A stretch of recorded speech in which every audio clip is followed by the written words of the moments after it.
السلام علیکم ویورز، میں نازشہ آپ کے ساتھ ہوں۔ آج میں آپ کے ساتھ شیئر کروں گی کہ عید کا دن نبی کریم صلی اللہ علیہ وآلہ وسلم اور صحابہ کرام کس طرح منایا کرتے تھے۔ اب حضرت عبداللہ بن عباس سے روایت ہے کہ نبی کریم صلی اللہ علیہ وآلہ وسلم نے ارشاد فرمایا، جب عید الفطر کی رات ہوتی ہے تو اسے آسمانوں پر لیلۃ الجائز یعنی انعام کی رات کے عنوان سے پکارا جاتا ہے، اور جب عید کی صبح طلوع ہوتی ہے تو اللہ تعالیٰ فرشتوں کو تمام بستیوں میں بھیجتا ہے اور وہ راستوں کے کونوں پر کھڑے ہو جاتے ہیں اور ایسی آواز سے کہ جسے جنات اور انسانوں کے سوا ہر مخلوق سنتی ہے، فرشتے پکارتے ہیں کہ اے امت محمدیہ، اس کریم میں رب کی بارگاہ کرم کی طرف چلو جو بہت زیادہ عطا فرمانے والا ہے۔ جب لوگ عیدگاہ کی طرف نکلتے ہیں تو اللہ رب العزت فرشتوں سے فرماتا ہے، اس مزدور کا کیا بدلہ ہے جو اپنا کام پورا کر چکا ہو؟ وہ عرض کرتے ہیں، اے ہمارے معبود، اس کا بدلہ یہی ہے کہ اس کی مزدوری اور اجرت پوری عطا کر دی جائے۔ تو اللہ تعالیٰ فرماتے ہیں، اے فرشتوں، تمہیں گواہ بناتا ہوں کہ میں نے انہیں رمضان کے روزوں اور تراویح کے بدلے میں اپنی رضا اور مغفرت عطا فرما دی ہے۔ اور پھر اپنے بندوں سے ارشاد ہوتا ہے، اے میرے بندو، مجھ سے مانگو، میری عزت اور جلال کی اور بلندی کی قسم، آج کے دن آخرت کے بارے میں جو سوال کرو گے عطا کروں گا، دنیا کے بارے میں جو سوال کرو گے اس میں تمہاری مصلحت پر نظر کرم کروں گا۔ میرے عزت اور جلال کی قسم، میں تمہیں مجرموں اور کافروں کے سامنے رسوا نہیں کروں گا، میں تم سے راضی ہو گیا۔ عید کے موقع پر حضرت علی رضی اللہ عنہ نے عید کی مبارکباد دینے کے لیے آنے والوں سے فرمایا، عید تو ان کی ہے جو عذاب آخرت اور مرنے کے بعد کی سزا سے نجات پا چکے ہیں۔ اسی طرح ایک دفعہ حضرت عمر بن عبدالعزیز کے دور خلافت میں لوگ عید کے روز آپ کے پاس آئے تو دیکھا کہ وہ گھر کا دروازہ بند کیے زاروں کی طرح رو رہے ہیں۔ لوگوں نے عرض کیا کہ امیر المومنین، آج تو عید کا دن ہے اور آپ رو رہے ہیں۔ حضرت عمر نے جواب دیا، لوگوں، یہ دن عید کا بھی ہے اور وعید کا بھی۔ حضرت عمر نے فرمایا کہ میں تو اس خوف سے رو رہا ہوں کہ نہیں معلوم کہ میری عبادات قبول ہوئی ہیں یا انہیں رد کر دیا گیا ہے۔ نبی کریم صلی اللہ علیہ وآلہ وسلم کا ارشاد گرامی ہے، جب یوم عید آتا ہے تو شیطان چلا چلا کر روتا ہے۔ اس کی ناکامی اور رونا دیکھ کر تمام شیاطین اس کے گرد جمع ہو جاتے ہیں اور شیطان سے پوچھتے ہیں کہ تجھے کس چیز نے غمناک اور اداس کر دیا؟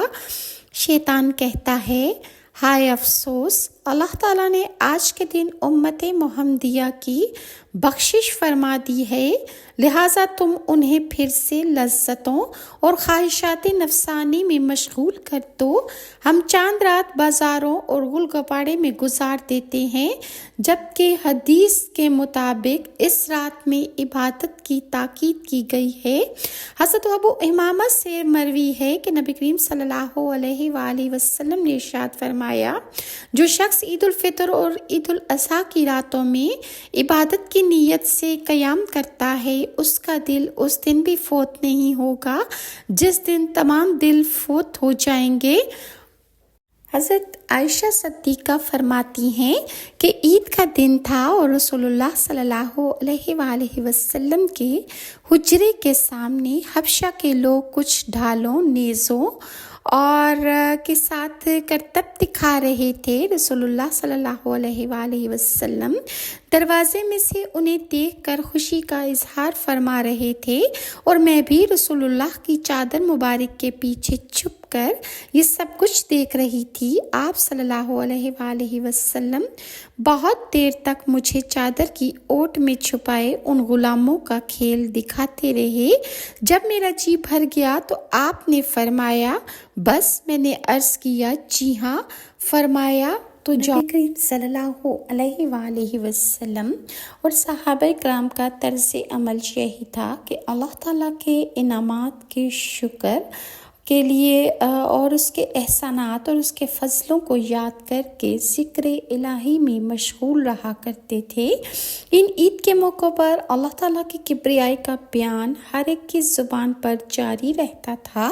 اللہ اکبر، لا الہ الا اللہ، واللہ اکبر وللہ الحمد کی صداؤں سے مدینہ کی فضائیں معطر ہو جایا کرتی تھیں۔ حضرت عبداللہ بن عمر سے روایت ہے کہ عید الفطر کے دن رسول اللہ صلی اللہ علیہ وآلہ وسلم جب اپنے گھر سے نکلتے نماز کی جگہ پہنچنے تک تکبیرات کا ورد کیا کرتے تھے، اور حضرت عطیہ بیان کرتی ہیں کہ عورتیں مردوں کے پیچھے ان تکبیرات کہنے کے ساتھ تکبیرات کہا کرتی تھیں۔ حضرت عبداللہ بن عمر اور حضرت ابو ہریرہ کے بارے میں ذکر ملتا ہے کہ ان ایام میں وہ بازار میں تکبیرات کہتے ہوئے جایا کرتے تھے، اس پر لوگ بھی ان کے ساتھ تکبیرات کہنا شروع ہو جایا کرتے تھے۔ اور حضرت عبداللہ بن عمر بیان کرتے ہیں کہ رسول اللہ صلی اللہ علیہ وآلہ وسلم نے صدقہ فطر ہر مسلمان پر فرض کیا، خواہ وہ غلام ہو، آزاد مرد ہو یا عورت، چھوٹا ہو یا بڑا۔ آپ نے حکم دیا کہ نماز کے نکلنے سے پہلے اسے ادا کیا جائے۔ روایات میں ہے کہ حضرت علی رضی اللہ عنہ کو زمانہ خلافت میں لوگ عید کی مبارکباد دینے گئے تو دیکھا کہ امیر المومنین خشک روٹی کے ٹکڑے کھا رہے ہیں۔ کسی نے کہا کہ آج تو عید کا دن ہے۔ یہ سن کر آپ نے ایک سرد آہ بھری اور فرمایا، جب دنیا میں ایسے بہت سے لوگ موجود ہوں جنہیں یہ ٹکڑے بھی میسر نہیں تو ہمیں عید منانے کا حق حاصل نہیں۔ روایات ہے کہ آقائے دو جہاں نماز عید سے فارغ ہو کر واپس تشریف لے جا رہے تھے کہ راستے میں آپ کی نظر ایک بچے پر پڑی جو میدان کے ایک کونے میں بیٹھا رو رہا تھا۔ نبی کریم صلی اللہ علیہ وآلہ وسلم اس بچے کے پاس تشریف لے گئے اور پیار سے اس کے سر پر دست شفقت رکھا، پھر اس سے پوچھا، بیٹا کیوں رو رہے ہو؟ بچے نے کہا کہ میرا باپ مر چکا ہے، ماں نے دوسری شادی کر لی ہے، سوتیلے باپ نے مجھے گھر سے نکال دیا ہے، میرے پاس کھانے کو کوئی چیز نہیں ہے، نہ پہننے کو کپڑا۔ یتیموں کے ملجا صلی اللہ علیہ وآلہ وسلم کی آنکھوں میں آنسو آ گئے۔ آپ نے فرمایا، اگر میں تمہارا باپ، عائشہ تمہاری ماں اور فاطمہ تمہاری بہن ہو تو کیا تم خوش ہو جاؤ گے؟ کہنے لگا، یا رسول اللہ، اس پر میں کیسے راضی نہیں ہو سکتا۔ رسول اللہ صلی اللہ علیہ وآلہ وسلم بچے کو گھر لے گئے۔ بعض روایات میں یہ واقعہ اس طرح بھی ہے، رسول اللہ صلی اللہ علیہ وآلہ وسلم اس بچے کو گھر لے آئے، اس کو اچھے کپڑے پہنائے اور اس کو پیٹ بھر کر کھانا کھلایا۔ حضرت عبداللہ بن عباس سے روایت ہے کہ رسول اللہ نے صدقہ فطر واجب کیا تاکہ روزہ بیہودہ باتوں سے پاک ہو جائے اور مساکین کے لیے کھانے کا اچھے سے بندوبست ہو سکے۔ اور رمضان المبارک کے بعد ماہ شوال میں 6 روزے رکھنا مستحب ہیں، اور احادیث مبارکہ میں اس کی بہت فضیلت اور ترغیب آئی ہے۔ نبی کریم صلی اللہ علیہ وآلہ وسلم کا ارشاد ہے، جس نے رمضان کے روزے رکھے اور اس کے بعد ماہ شوال میں 6 نفلی روزے رکھے تو اس کا یہ عمل ہمیشہ روزے رکھنے کے برابر ہوگا۔ حضرت ابو ایوب انصاری بیان کرتے ہیں کہ رسول اللہ نے فرمایا کہ جس نے رمضان المبارک کے روزے رکھنے کے بعد شوال کے 6 روزے رکھے تو یہ ایسا ہے جیسے پورے سال کے روزے اس نے رکھے ہوں۔ مزید میں اس طرح کی ویڈیوز آپ کے ساتھ شیئر کروں گی، اور اگر ویورز آپ کو میری ویڈیوز اچھی لگتی ہیں تو کائنڈلی لائک اور سبسکرائب ضرور کیجیے۔